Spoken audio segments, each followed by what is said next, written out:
Audio Jungle.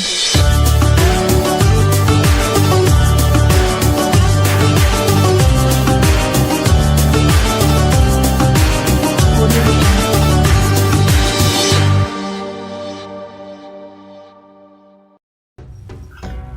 Bismillahirrahmanirrahim. Assalamualaikum warahmatullahi wabarakatuh. Alhamdulillah wassalatu wassalamu ala Rasulillah wa ala alihi wa sahbihi wa man walah wa la hawla wa la quwwata illa billah.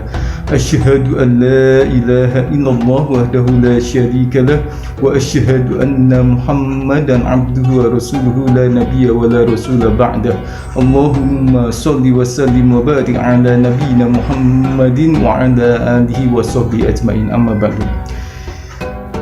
Rekan-rekan sekalian, para mitra di grup Juragan Bersatu, ya, satu aksi pada kesempatan yang sangat berbahagia ini saya diamanahi oleh Mas Ahmad Prasetyo untuk memberikan tausiah Ramadan dengan tema meraih keberkahan puasa Ramadan. Baik, karena durasi waktu sangat terbatas, ya, langsung saja kami akan menyampaikan, ya, saya akan menyampaikan materi yang berkaitan dengan meraih keberkahan di bulan Ramadan ini. Yang namanya barokah, ya, berkah, ya, berkah itu bahasa Indonesia, ya, diambil dari kata barokah, ya, yang artinya bertambah, ya. Barokah itu bahasa Arab, artinya bertambah, yazidu, bertambah. Bertambah apa? Tentu bukan hanya bertambah dari segi jumlah, ya. Ada orang mendapatkan rezeki nomplok, ya, mendapatkan rezeki mendadak, dapat warisan misalnya. Dia mengatakan saya mendapatkan berkah, ya. Tidak ada salahnya juga dikatakan berkah karena itu bertambah rezekinya. Tetapi sebenarnya yang paling utama bertambahnya di sini adalah bukan bertambah dari segi jumlah, tetapi bertambah ketakwaan kita kepada Allah Subhanahu wa taala. Jadi ciri rezeki yang barokah itu, ya, si pemilik atau si orang yang mendapatkan rezeki itu dia bertambah ketaatannya kepada Allah Subhanahu wa taala. Ya. Itu yang pertama. Yang kedua, bertambah syukurnya kepada Allah Subhanahu wa taala. Ya. Kemudian yang ketiga, bertambah pula kemuliaan akhlaknya kepada sesama.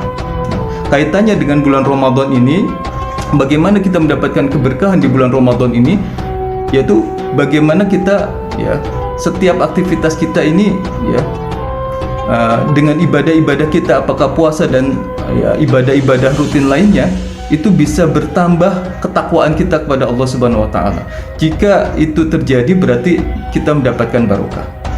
Jika kita semakin taat, semakin bertakwa kepada Allah Subhanahu wa taala, itulah bukti bahwasanya kita mendapatkan berkah.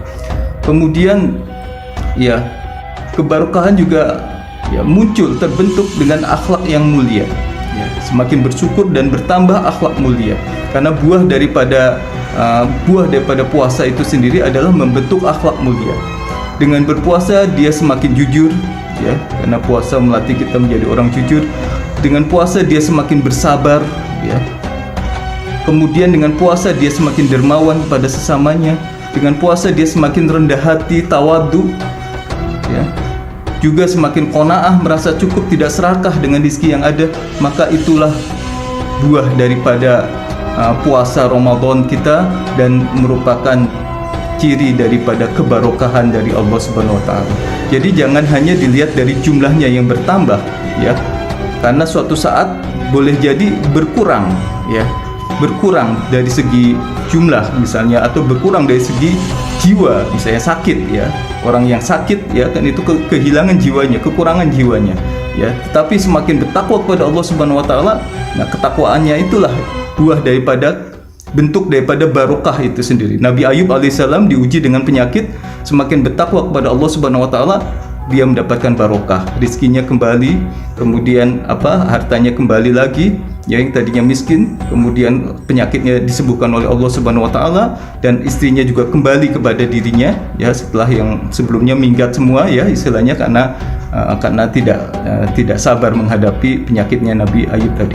Dengan kesabarannya, dengan ketakwaannya kepada Allah yang bertambah dengan diuji sakit tadi, itulah bentuk kebarokahan yang diberikan Allah Subhanahu wa taala. Dari ayatnya yaitu Quran surat Al-A'raf di ayat 96 ya. A'udzubillahi minasyaitonir rajim. Walau anna ahlal qura amanu wa taqaw la fatahna 'alaihim barakatim minas sama'i wal ardh. Ya, artinya dengan ya, jalan beriman dan bertakwa kepada Allah Subhanahu wa taala, jika penduduk bumi, penduduk negeri itu beriman dan bertakwa kepada Allah Subhanahu wa taala, maka Allah akan limpahkan kebarokahan dari atas langit dan dari dalam bumi. Jadi cara untuk mendapatkan keberkahan dengan takwa, dan buah dari keberkahan juga akan semakin bertakwa, semakin bersyukur, dan semakin berakhlak mulia. Demikian yang bisa kami sampaikan. Ada baik, ada benar, datangnya dari Allah. Atas segala kekurangan saya mohon maaf. Usikum wa nafsi bitaqwallah. Subhanakallahumma wa bihamdika asyhadu an la ilaha illa anta astaghfiruka wa atubu ilaik. Assalamualaikum warahmatullahi wabarakatuh.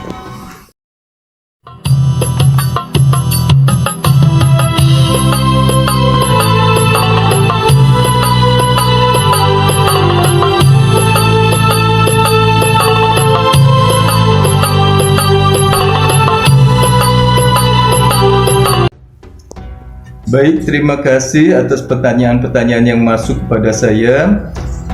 Saya sudah memilih 2 pertanyaan yang akan saya jawab untuk beberapa pertanyaan dari para mitra di grup Juara Bersatu berkaitan dengan ya di video yang pertama ini.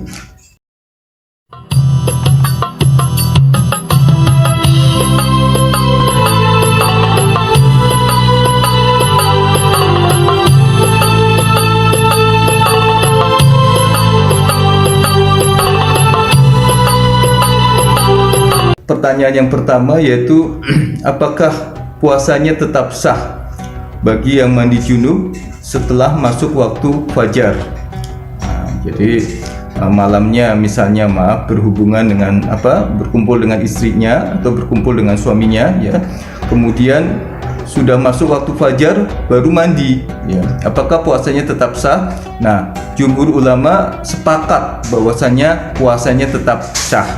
Karena Rasulullah SAW juga pernah melakukan itu, artinya pernah mandi sesudah masuk waktu fajar atau waktu subuh ya mungkin karena ya udara yang begitu dingin dan lain sebagainya, silakan, artinya puasanya tetap sah. Begitu pula juga dengan yang berkaitan dengan misalnya haid ya menstruasi bagi kaum hawa ya, kaum perempuan ya. Apabila haidnya itu sudah suci sebelum waktu fajar ya, kemudian baru mandi sesudah masuk waktu subuh, sudah azan subuh ya, itu juga tetap puasanya tetap sah. Jadi diteruskan saja puasanya, jangan dibatalkan, karena hadisnya riwayat Bukhari dan Muslim menyatakan itu adalah boleh, artinya bisa diteruskan puasanya.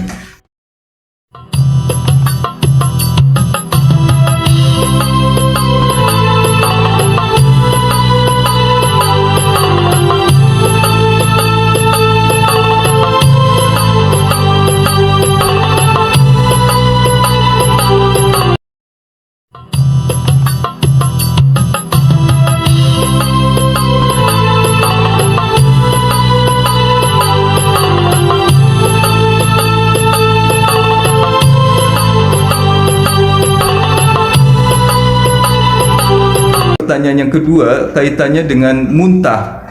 Ya, muntah dengan sengaja ketika berpuasa. Maaf, di sini muntahnya ini adalah muntah ya yang diakibatkan karena ya hamil trimester pertama ya, sekitar 2 atau 4 bulan ya, apakah puasanya tetap sah ya.